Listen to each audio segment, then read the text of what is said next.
Welcome to YouBook channel. Read and listen to the greatest stories that mankind has ever told. From Iliad to Coveted Terror, and other famous classics.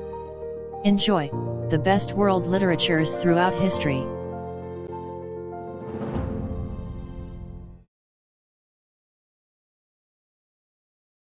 Copyright 2021. By Jerry Ducatis. All rights reserved. The Project Gutenberg ebook of The Merry Adventures of Robin Hood. Written and illustrated by Howard Pyle.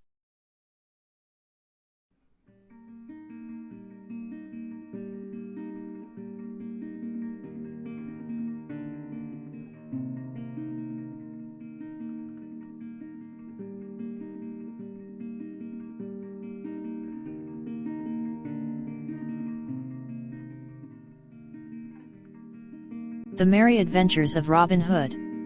By Howard Pyle. Robin Hood turns butcher.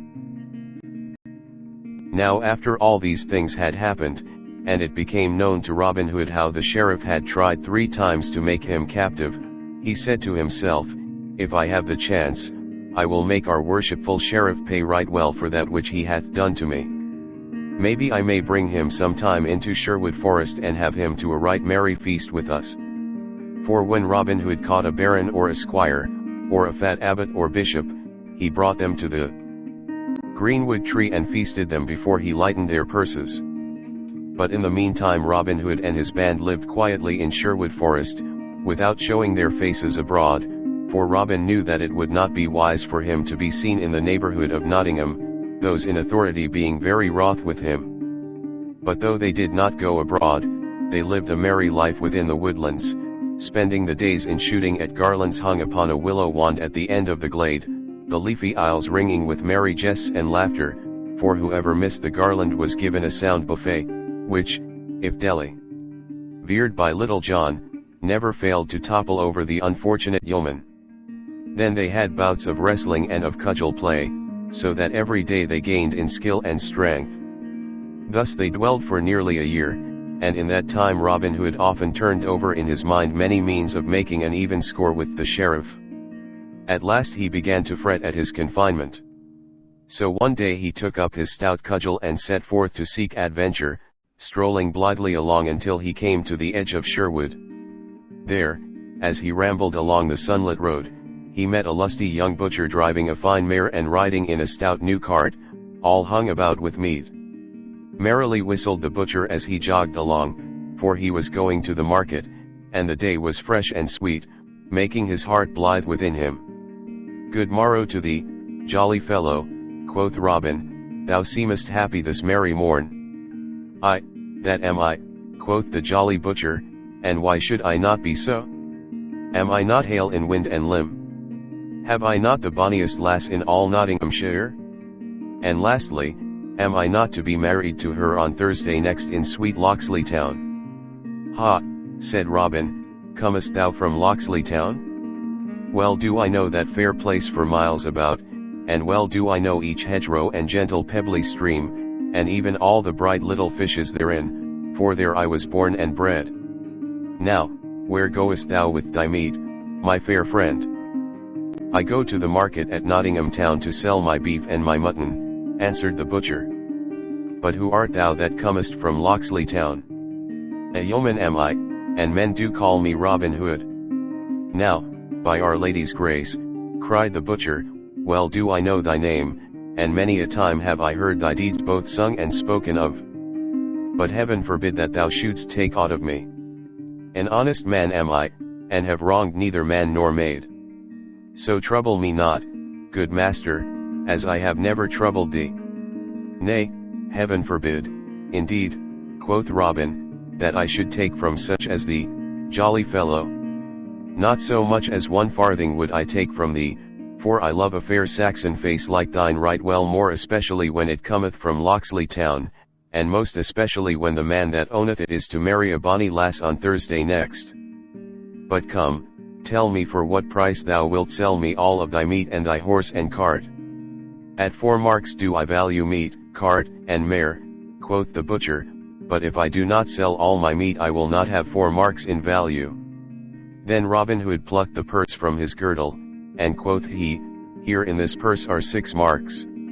Now, I would fain be a butcher for the day and sell my meat in Nottingham town. Wilt thou close a bargain with me and take 6 marks for thine outfit? Now may the blessings of all the saints fall on thine honest head, cried the butcher right joyfully, as he leaped down from his cart and took the purse that Robin held out to him. Nay, quoth Robin, laughing loudly, many do like me and wish me well, but few call me honest. Now get thee gone back to thy lass, and give her a sweet kiss from me.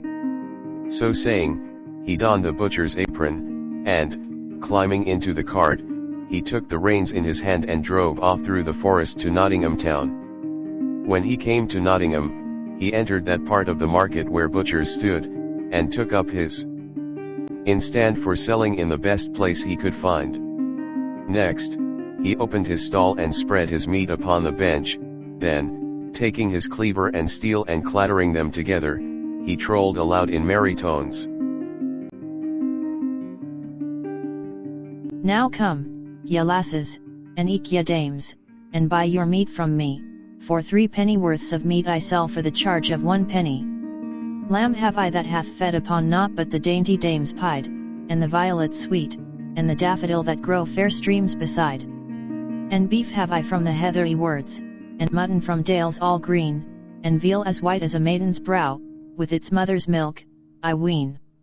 Then come, ye lasses, and eke ye dames, come, buy your meat from me, for 3 pennyworths of meat I sell for the charge of 1 penny. Thus he sang blithely, while all who stood near listened amazedly. Then, when he had finished, he clattered the steel and cleaver still more loudly, shouting lustily, Now, who'll buy? Who'll buy? 4 fixed prices have I.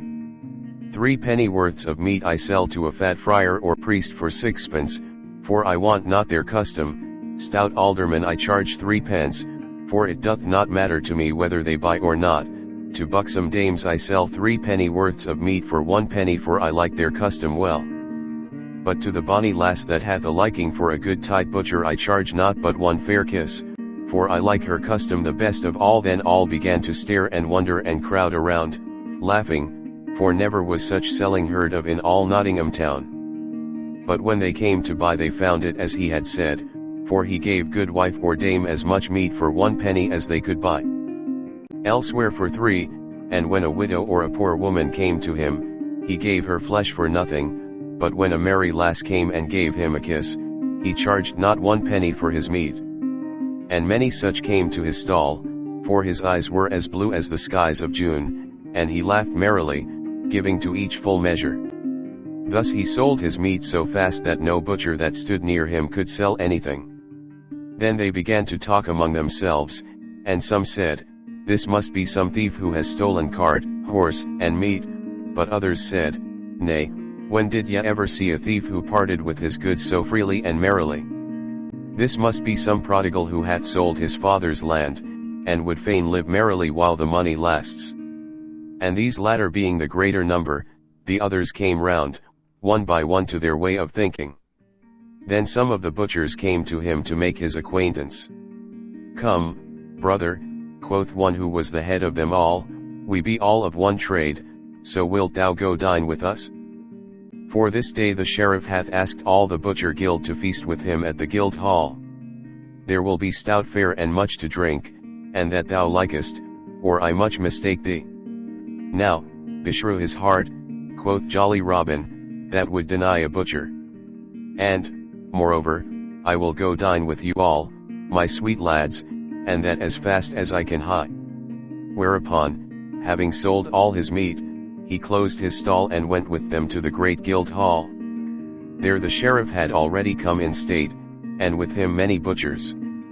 When Robin and those that were with him came in, all laughing at some merry jest he had been telling them, those that were near the sheriff whispered to him, Yon is a right mad blade, for he hath sold more meat for 1 penny this day than we could sell for 3, and to whatsoever merry lass gave him a kiss he gave meat for naught. And others said, he is some prodigal that hath sold his land for silver and gold, and meaneth to spend all right merrily. Then the sheriff called Robin to him, not knowing him in his butcher's dress, and made him sit close to him on his right hand. For he loved the rich young prodigal, especially when he thought that he might lighten that prodigal's pockets into his own most worshipful purse. So he made much of Robin, and laughed and talked with him more than with any of the others. At last the dinner was ready to be served, and the sheriff bade Robin say grace. So Robin stood up and said, Now heaven bless us all, and eat good meat and good sack within this house, and may all butchers be and remain as honest men as I am. At this all laughed, the sheriff loudest of all, for he said to himself, Surely this is indeed some prodigal, and perchance I may empty his purse of some of the money that the fool throweth about so freely. Then he spake aloud to Robin, saying, Thou art a jolly young blade, and I love thee mightily, and he smote Robin upon the shoulder. Then Robin laughed loudly too. Yea, quoth he, I know thou dost love a jolly blade, for didst thou not have jolly Robin Hood at thy shooting match, and didst thou not gladly give him a bright golden arrow for his own? At this the sheriff looked grave, and all the guild of butchers too, so that none laughed but Robin, only some winked slyly at each other. Come, fill us some sack, cried Robin. Let us eat or be merry while we may, for man is but dust, and he hath but a span to live here till the worm getteth him, as our good gossip Swanthold saith. So let life be merry while it lasts, say I nay, never look down I the mouth, Sir Sheriff. Who knowest but that thou mayest catch Robin Hood yet, if thou drinkest less good sack and malmsey, and bringest down the fat about thy paunch and the dust from out thy brain. Be merry, man. Then the sheriff laughed again, but not as though he liked the jest, while the butchers said, one to another, Before heaven, never have we seen such a mad rollicking blade. Mayhap, though, he will make the sheriff mad. How now, brothers, cried Robin, be merry. Nay, never count over your farthings, for by this and by that I will pay this shot myself, e'en though it cost 200 pounds. So let no man draw up his lip, nor thrust his forefinger into his purse, for I swear that neither butcher nor sheriff shall pay 1 penny for this feast. Now thou art a right merry soul, quoth the sheriff, and I wot thou must have many a head of horned beasts and many an acre of land, that thou dost spend thy money so freely. Ay, that have I, quoth Robin, laughing loudly again, 500 and more horned beasts have I and my brothers, and none of them have we been able to sell, else I might not have turned butcher. As for my land, I have never asked my steward how many acres I have. At this the sheriff's eyes twinkled, and he chuckled to himself. Nay, good youth, quoth he, if thou canst not sell thy cattle, it may be I will find a man that will lift them from thy hands. Perhaps that man may be myself, for I love a merry youth and would help such a one along the path of life. Now how much dost thou want for thy horned cattle? Well, quoth Robin, they are worth at least 500 pounds. Nay, answered the sheriff slowly, and as if he were thinking within himself, well do I love thee, and fain would I help thee along, but 500 pounds in money is a good round sum, besides I have it not by me.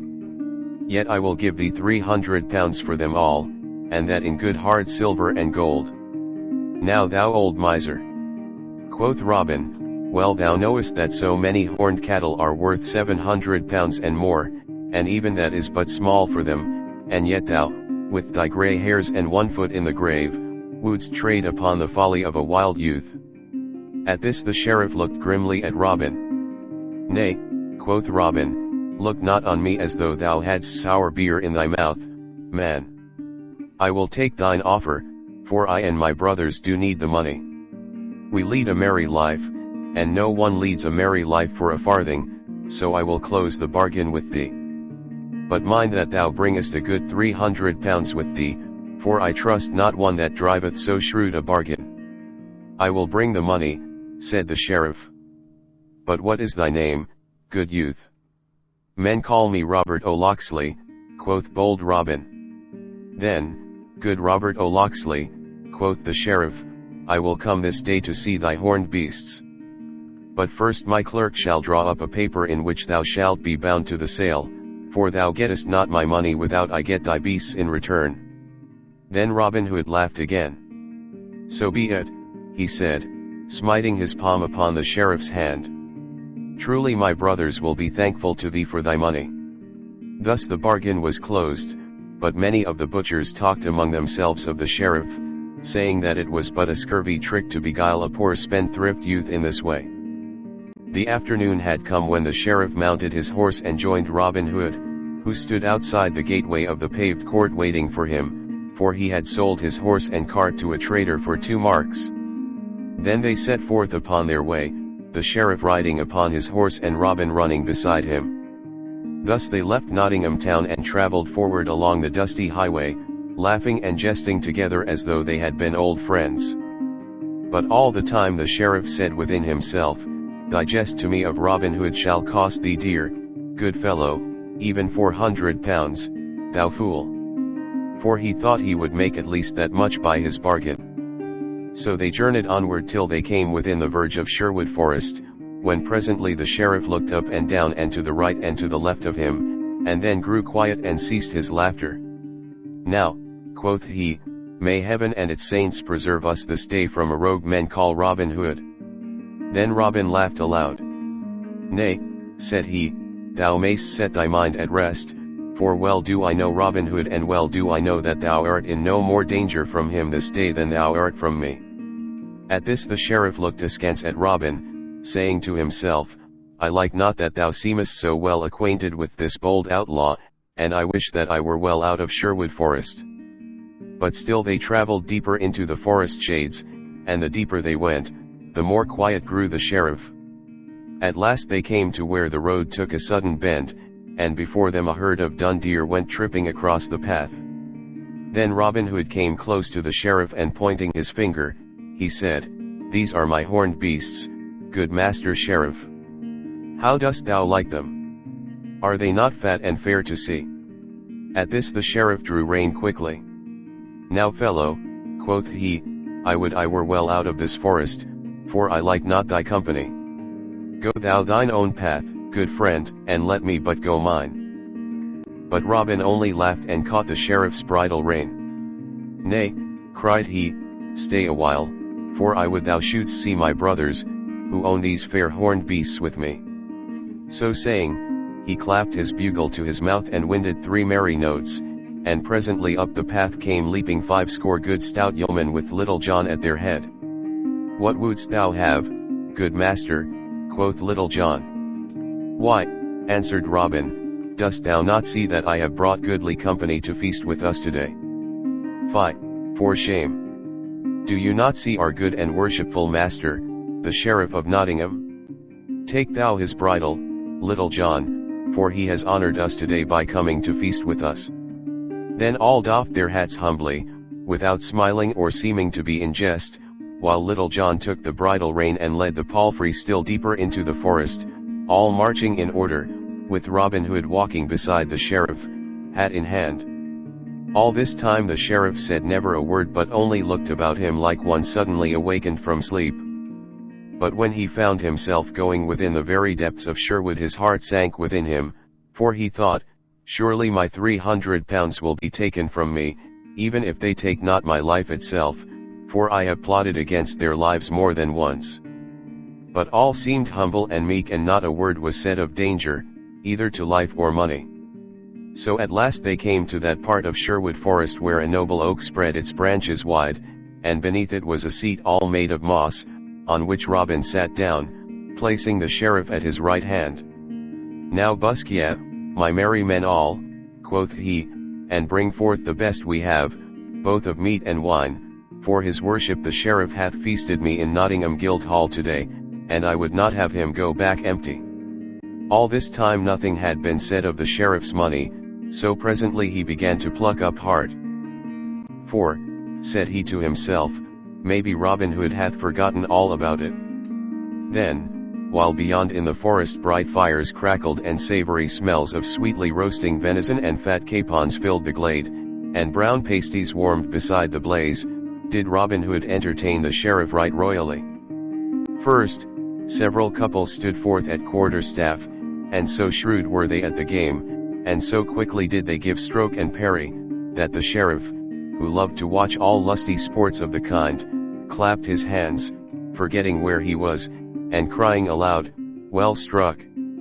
Well struck, thou fellow with the black beard," little knowing that the man he called upon was the tinker that tried to serve his warrant upon Robin Hood. Then several yeomen came forward and spread cloths upon the green grass, and placed a royal feast, while others still broached barrels of sack and malmsey and good stout ale, and set them in jars upon the cloth, with drinking horns about them. Then all sat down and feasted and drank merrily together until the sun was low and the half-moon glimmered with a pale light betwixt the leaves of the trees overhead. Then the sheriff arose and said, "I thank you all, good yeomen, for the merry entertainment ye have given me this day. Right courteously have ye used me, showing therein that ye have much respect for our glorious king and his deputy in brave Nottinghamshire. But the shadows grow long, and I must away before darkness comes, lest I lose myself within the forest."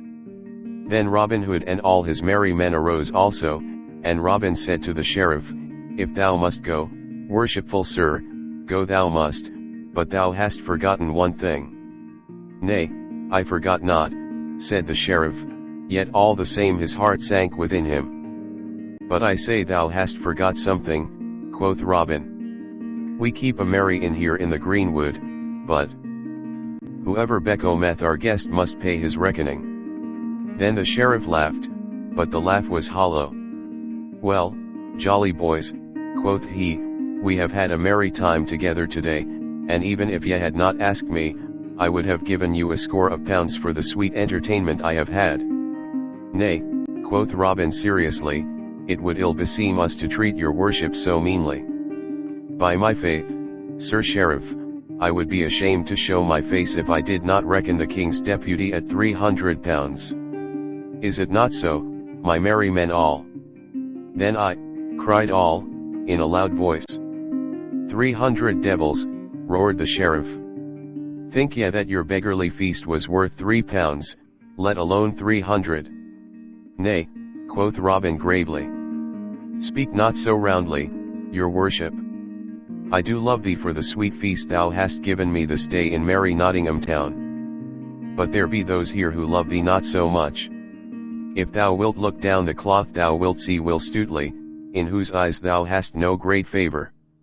Then 2 other stout fellows are there here that thou knowest not, that were wounded in a brawl nigh Nottingham town, some time ago thou wottest when, one of them was sore hurt in one arm, yet he hath got the use of it again. Good sheriff, be advised by me. Pay thy score without more ado, or maybe it may fare ill with thee." As he spoke the sheriff's ruddy cheeks grew pale, and he said nothing more but looked upon the ground and gnawed his nether lip.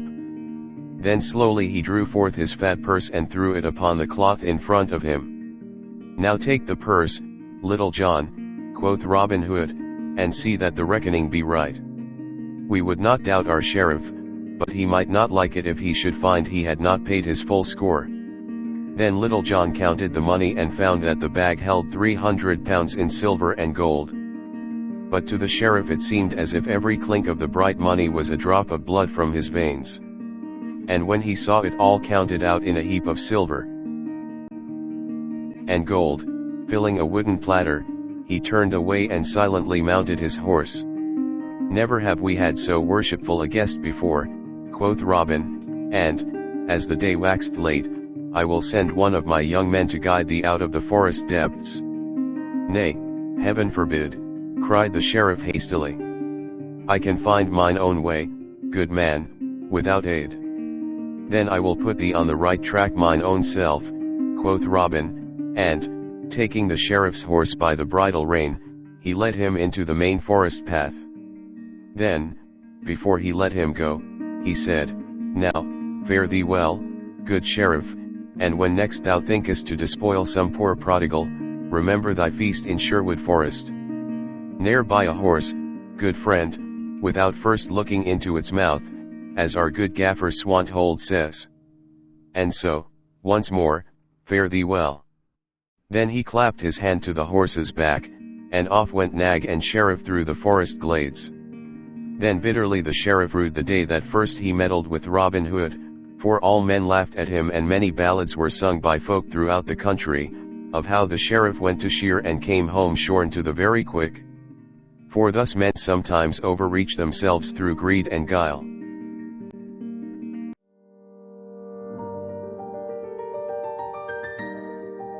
Thank you for watching. Write in the comments section for your request as to what book, usually from Project Gutenberg, you want us to feature in YouBook channel. Click like to boost the rating of YouBook channel, make a comment for us for the improvement of our services, and share this video to your friends, with the copyright intact. Please click subscribe, and hit the bell button to be notified of new uploads from YouBook channel.